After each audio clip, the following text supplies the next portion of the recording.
DNA में अब समय है हमारी special series real Kota factory का, जिसका पार्ट 3 आज हम रिलीज कर रहे हैं, जिसमें हम कोटा फैक्ट्री में कोचिंग संस्थानों के बिजनेस मॉडल को आज डिकोड करेंगे, जिसका मोटो है फोकस ऑन रैंकर्स, बाकी स्टूडेंट्स बैंकर्स। यानी कोचिंग संस्थानों में रैंकर्स यानी कि पढ़ाई में होशियार छात्रों को पोस्टर बॉय बनाया जाता है और एवरेज छात्रों को सिर्फ अपना बैंक बैलेंस बढ़ाने का जरिया समझा जाता है। और ये बात हम यूं ही हवा में नहीं कह रहे, बल्कि कोटा में पढ़ने वाला बच्चा बच्चा इस बात को जानता है और कहता भी है। लेकिन कोटा की कोचिंग इंडस्ट्री हमेशा से ऐसी नहीं थी। एक वक्त था जब कोटा में कोचिंग सेंटर्स का मकसद टॉपर्स तैयार करना होता था, लेकिन अब कोटा कोचिंग की फैक्ट्री बन चुका है और फैक्ट्री में तो मुनाफा ही सबसे पहले आता है। कोटा के किसी भी कोचिंग सेंटर में 7 से 8 महीने की कोचिंग के लिए औसतन 1.5 से 2.5 लाख रुपए की फीस होती है। इसके बाद हॉस्टल की फीस और भोजन पर एक छात्र का लगभग 2 लाख रुपए खर्च होता है। आज कोटा में लगभग 2.5 लाख बच्चे कोचिंग कर रहे हैं, जिनमें एक बड़ी संख्या डमी कैंडिडेट्स की भी है। यह वर्ड फिर से बता रहा हूं, डमी कैंडिडेट्स। आज हम आपको कोटा फैक्ट्री के पार्ट 3 में 1990 के दशक के कोटा और आज के कोटा फैक्ट्री का अंतर दिखाने वाले हैं, ताकि आप भी समझ पाए कि कोटा में कोचिंग संस्थानों के लिए शिक्षा का प्योर बिजनेस बन चुकी है और जिसका मकसद सिर्फ और सिर्फ मुनाफा कमाना है।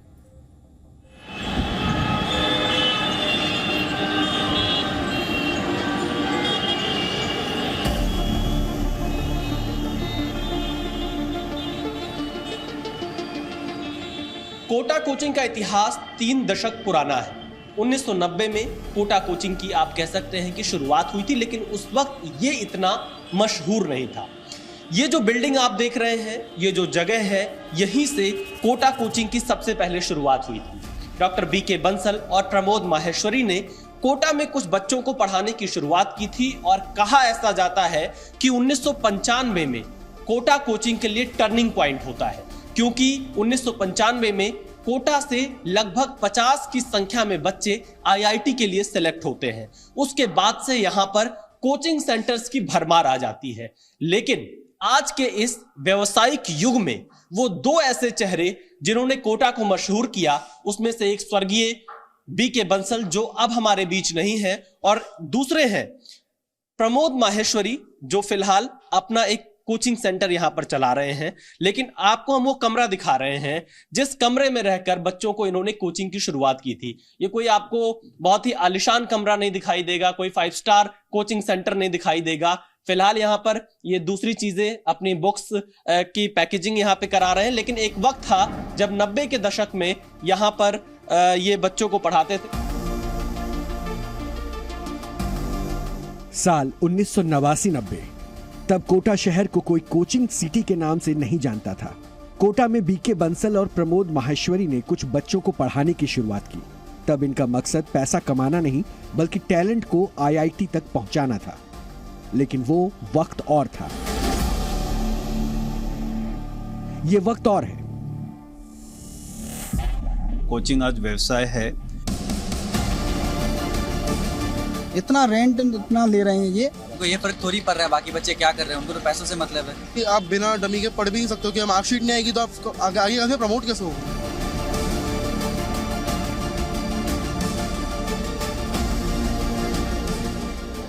मैं बोलूँगा व्यवसायीकरण तो जरूर हो गया है, क्योंकि कोई चीज़ में जब बहुत तरक्की होती है लोगों की और बहुत आगे बढ़ता है तो व्यवसायीकरण होना एक स्वाभाविक है। तो कोचिंग आज व्यवसाय है।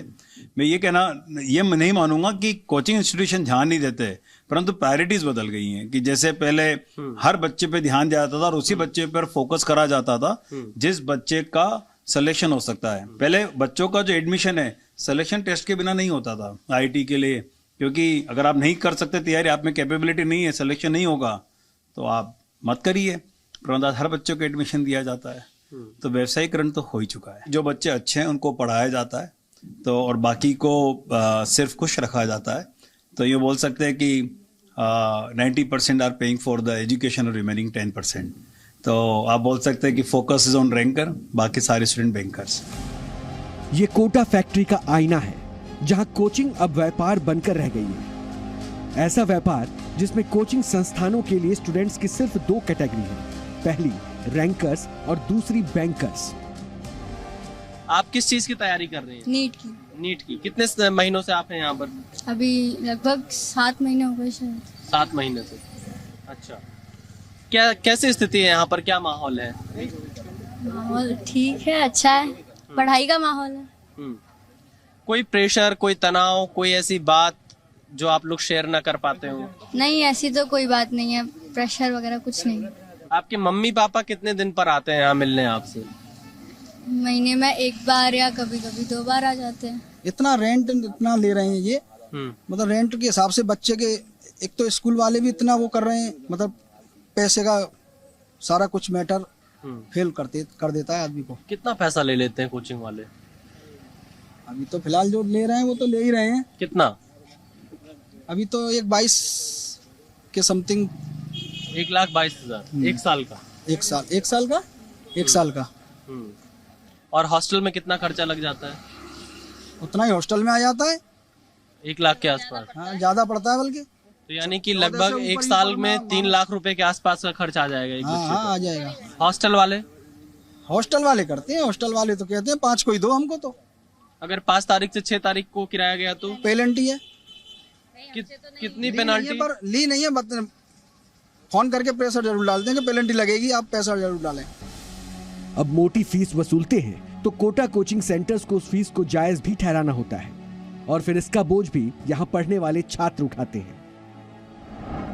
आतिफ, कोचिंग क्लासेस की तरफ से कैसा प्रेशर होता है? उनको बस अपना सिलेबस कंप्लीट करवाने से मतलब होता है, बच्चों को समझ में आया ना, इससे उनको कोई फर्क नहीं पड़ता है। मतलब कैसा, ये इसमें किस तरह से प्रेशर बनाते हैं वो? इसमें स्टार्टिंग में जब मैं यहाँ आया था तो मेरे 4 क्लासेस होते थे पर डे, लेकिन उसको इंक्रीज करके 5 कर दिया इन लोगों ने।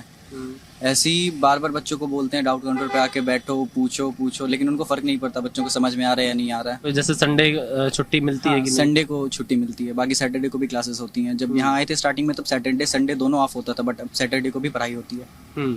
सेल्फ स्टडी के लिए टाइम बहुत कम मिल पाता है। और क्लासेस में जो टीचर्स हैं वो कुछ मार्क्स को लेकर भी दबाव बनाते हैं या कुछ ऐसा भेदभाव करते हैं कि कोई ज़्यादा होशियार बच्चा है तो सिर्फ उसी पर फोकस करते हैं और बच्चों पे नहीं?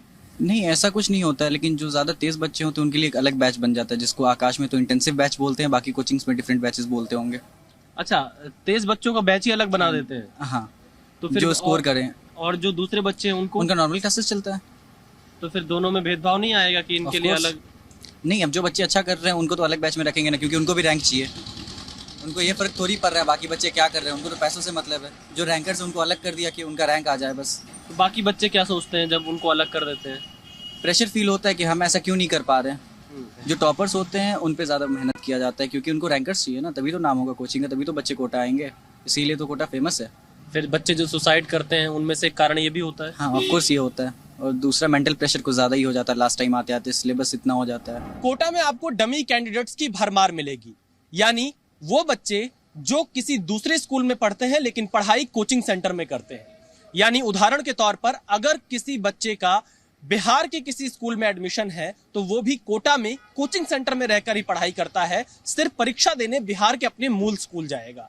और ये जो नेक्सस है ये कोचिंग सेंटर और बच्चों के अभिभावक, इसके अलावा जो स्कूल वाले हैं उनके बीच में बताया जाता है और बच्चे खुद इस डमी कैंडिडेट्स के प्रारूप को स्वीकार कर रहे हैं। छत्तीसगढ़ की श्रुति, छत्तीसगढ़ की अंशिका पाटीदार, इनके जैसे हजारों डमी स्टूडेंट्स कोटा के कोचिंग सेंटर्स में पढ़ रहे हैं। अभी आप किस क्लास में पढ़ती हैं? अभी 11th में हूँ मैं। 11th में। कहाँ से आई हैं आप? मैं छत्तीसगढ़ रायपुर से आई हूँ। रायपुर से। 11th कहाँ से पढ़ रही हैं? 11th में छत्तीसगढ़ से ही पढ़ रही हूँ, रयान इंटरनेशनल स्कूल करके मेरे एक स्कूल है, उधर से डमी लिया मैंने। और अब इंटरमीडिएट 12th कहाँ से कर रही हैं? अभी मैं स्कूल में उधर स्कूल से ही कर रही हूँ, रयान इंटरनेशनल स्कूल से, लेकिन कोचिंग में यहाँ की कर रही हूँ। डमी क्या होता है ये? डमी ये होता है कि पहले स्कूल पे ऐसे बात कर ली जाती कि बच्चा हम लोग को यहीं पर पढ़ेगा, मतलब कोचिंग अलग से करेगा और स्कूल में सिर्फ आपको एग्जाम दिलाने बस जाना रहता है, लाइक फाइनल एग्जाम बस। अच्छा, जो बोर्ड एग्जाम होंगे सिर्फ वो देने हाँ, जाना? हाँ, बस वही। स्कूल वाले मान जाते हैं छत्तीसगढ़ में कि आप चले जाओ? हाँ जी, वो तो डमी देते ही है ना, तो बोर्ड्स की वो आपको तैयारी करनी पड़ती है। डमी देते हैं मतलब इसके लिए कुछ एक्स्ट्रा पैसा लेते हैं क्या? हाँ, उसके लिए तो पैसा लगेगा ही। कितना पैसा अलग से लेते होंगे? मेरे को नहीं पता, सब स्कूल का अलग अलग रहता है, बट मेरा जो हुआ है वो 30,000 पे हुआ है। आप पढ़ मध्य प्रदेश से रही हैं, कोचिंग यहाँ पे कर रही हैं, दाखिला आपका मध्य प्रदेश के स्कूल में है, ये क्या पूरा मामला है? मतलब डमी लाइक हम लोग ने उधर से सिर्फ फॉर्म भरा हुआ है और हम लोग को एग्ज़ाम उधर जाके देना है, बाकी प्रिपरेशन हम लोग को इधर से करनी है और हम लोग को उधर का कोर्स भी इधर से मतलब इंक्लूडेड है, सब सेम है, तो हम लोग को उधर बस एग्ज़ाम देना है, पढ़ाया हमको सब इधर जाएगा। अच्छा, स्कूल वाले इसके लिए कुछ अलग से पैसा लेते हैं, क्या करते हैं? स्कूल वाले नहीं, एकदम मिनिमम ना के बराबर उनकी फीस होती है। लाइक मेरी सिर्फ 10,000 है। और कब से यहाँ पे कोचिंग में आ रहे हो? 2 साल से। 2 साल से, यानी आप 12 साल से कोचिंग में आ रहे हो? नहीं, मतलब मैं जब मेरी उम्र 12 थी ना, जब से आ रहा हूँ। हाँ, वही मैं कह रहा हूँ, जब आप 12 साल के थे तब से आ रहे हो कोचिंग में ना? हाँ। अच्छा, और नमन ये बताओ कि स्कूल जाते हो? नहीं जाता स्कूल, कोचिंग ही आता हूँ केवल। यार स्कूल में एडमिशन ही नहीं लिया है? लिया है ना, मोशन वालों ने दिया है। कैसे, किस स्कूल में एडमिशन लिया है? अक्षय पब्लिक स्कूल में। तो उसमें क्लास तो अटेंड करते होगे? नहीं करते, यही पढ़ाते सब। तो कैसे फिर क्लास अटेंड नहीं करते तो फिर स्कूल वाला कैसे आपको पढ़ाएगा? स्कूल वाला थोड़ी पढ़ाता है, कोचिंग वाला पढ़ाता है ना। एडमिशन स्कूल में, पढ़ाई यहाँ पर डमी स्कूल कहते हैं। डमी स्कूल कहते हैं। Dummy school. ये डमी स्कूल क्या होता है? यहाँ से मार्क्स जाते हैं, कोचिंग वाले पढ़ाते हैं, यहाँ से मार्क्स जाते हैं, वो बस मार्कशीट बना के दे देते हैं। अच्छा, हाँ, मार्कशीट बना के दे देंगे? हाँ। तो डमी के लिए क्या होता है, पैसा ज्यादा देना पड़ता है, कम देना पड़ता है? हाँ, डमी स्कूल की फीस होती है, बस वो भरना पड़ता है और मोशन का लग जाता है, वो साथ में ही जाता है। अच्छा, हाँ। कोटा में कभी पैसों से ज्यादा पढ़ाई पर फोकस होता था, लेकिन अब कोटा के कोचिंग सेंटर्स में पैसों का ही बोलबाला होता है। बच्चा अगर टॉपर मटेरियल हो तो अलग बात है, वरना एवरेज स्टूडेंट को कोटा के कोचिंग सेंटर्स कमाई का जरिया ही ज्यादा समझते हैं। इतना बड़ा कोचिंग हब होने के बावजूद यहाँ फीस पर कोई कैपिंग नहीं है। जो कोचिंग सेंटर जितना चाहे फीस चार्ज कर सकता है। कोटा में ऐसा माहौल नहीं है किसी को पैसे के लिए अपन इस तरह कर दें। अगर अपन तो सर बहुत सब मतलब जैसे पेरेंट्स आता है कि मैं फॉर्मर हूँ, मेरे पास नहीं है, तो हम लोग उनका फीस में कंसेशन भी कर देते हैं कि ठीक है, जो आपको मतलब ऐसा लग रहा है कि आप नहीं दे पा रहे हो तो ठीक है, इट्स ओके, इतने में काम चलेगा। फीस तो सरकार ने कोई तय नहीं की है किसी भी कोचिंग की, बच्चे के और उसके कोचिंग इंस्टीट्यूट के बीच का ही एक तरह से अंडरटेकिंग है, वो खुद ही तय करते हैं कितनी फीस होती है। हमने ये कर रखा है साल के दौरान न तो कोई कोचिंग की फीस चेंज करेगा न कोई हॉस्टल की फीस चेंज करेगा, उसको हम स्टिल फॉलो कर रहे हैं। कोटा कोचिंग में बच्चे अपने भविष्य को लेकर ज्यादा चिंतित दिखाई दे रहे हैं। ये बच्चे 14 से 15 घंटे तक अपनी पढ़ाई करते हैं। पहले कोचिंग क्लासेस में पढ़ाई करते हैं, उसके बाद हॉस्टल जाकर देर रात तक पढ़ते हैं। ये मात्र 5 से 6 घंटे की नींद ले पाते हैं क्योंकि इनके सपने इनकी नींद को हर रोज चुनौती दे रहे हैं। क्या रूटीन क्या रहता है दिन भर का आपका? मतलब सुबह 6 बजे से क्लास आएंगे, फिर 1:10 छुट्टी होगी, उसके बाद सीधा चले जाएंगे मेस खाना खाने के बाद आधा 1 घंटे का रेस्ट लेंगे, उसके बाद फिर पढ़ने बैठ जाते हैं। जो फिर रिवीजन होता है वो मतलब जो पढ़ाया जाता है उसे रिवाइज करते हैं और फिर उससे में तो आधा टाइम निकल जाता है। फिर थोड़ा होमवर्क करते हैं। पूरी पढ़ाई 3 बजे शुरू करता हूँ, 3 बजे से लेकर के 5 बजे तक, फिर 5 मिनट मतलब 10-20 मिनट का ब्रेक लेता हूँ, उसके बाद 1 घंटा और पढ़ता हूँ, उसके बाद फिर 8 बजे खाना खाने चला जाता हूँ। मतलब आप 3 घंटा और पढ़ते हैं? हाँ। तो ये हो गया आपका 10 घंटे 10 मिनट, फिर 8 बजे आप खाना खाने चले गए, 9 बजे आप वापस आ जाते हैं, फिर 9 से 12 पढ़ते हैं। 9 से 12 3 घंटे और। तो मतलब आप लगभग 13 घंटे 14 घंटे पढ़ाई करते हो। सोते कितनी देर हो? 6 घंटे। 6 घंटे। नींद पूरी हो जाती है? कभी हाँ हो जाती है, लेकिन फिर अब तो आदत से बन गई है। अच्छा। हाँ, मतलब अब इतने महीनों से होकर के आया ना, तो पहले तो नहीं था इतना रूटीन, लेकिन अब तो आदत ही हो गई है पूरी। मतलब सपनों के आगे नींद पीछे जा रही है। करना ही पड़ेगा वो। इससे कोई टेंशन, कोई चिंता, कोई बीमारी, कुछ ऐसी चीज? कोई टेंशन नहीं मुझे। मतलब पापा बोलते हैं कि अगर अभी सेक्रीफाइस नहीं करोगे तो फिर बाद में जिंदगी भर ऐसी ही मेहनत करनी पड़ेगी। प्रिंस जैसे ना जाने कितने बच्चे गरीब और किसान परिवार से आते होंगे जो बेहतर भविष्य के लिए कोटा कोचिंग में दाखिला लेते हैं। कोटा को शिक्षा का केंद्र ही बनाकर रखा जाए। अगर शिक्षा का व्यवसायीकरण हो रहा है तो उस पर रोक लगनी जरूरी है। कैमरामैन एस जयदीप के साथ विशाल पांडे, जी मीडिया, कोटा। रियल कोटा फैक्ट्री में आज आपने कोटा कोचिंग से जुड़ा एक और सच देखा, जिसकी सत्य घटनाएं, असली किरदारों की जुबानी हमने आप तक पहुंचाई है।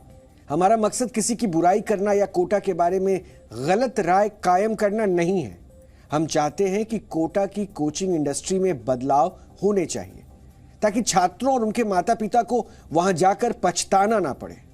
हमारा मानना है कि शिक्षा का पेशा एक पवित्र पेशा है, इसमें व्यापार किसी भी कीमत पर नहीं होना चाहिए। अब कल हम आपको रियल कोटा फैक्ट्री का पार्ट 4 दिखाएंगे, जिसमें हम ये तय करेंगे कि कोटा में खुले कोचिंग संस्थानों में होने वाली अनियमितताओं का जिम्मेदार कौन है। राजस्थान सरकार ने इसी महीने कोटा की कोचिंग संस्थानों के लिए गाइडलाइंस जारी की थी और इन गाइडलाइंस का कितना पालन हो रहा है, और अगर नहीं हो रहा है तो क्यों नहीं हो रहा है।